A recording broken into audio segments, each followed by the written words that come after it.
ker smo mi po noč fasting, nismo noč jedala, ne? Ma naš želoček najraješ, da mu mi damo nekaj nežnega gor.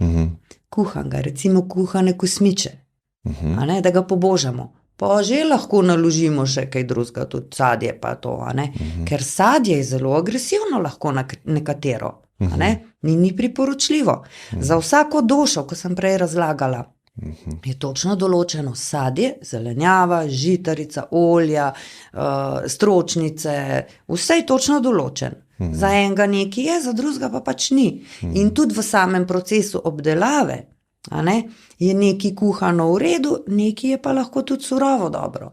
Pita doša recimo lahko je veliko surove zelenjave, zaradi tega, ker surova zelenjava v telesu hladi, vata doša jo lahko je samo poleti, kadar je fejst vroče, ker hladi v telesu.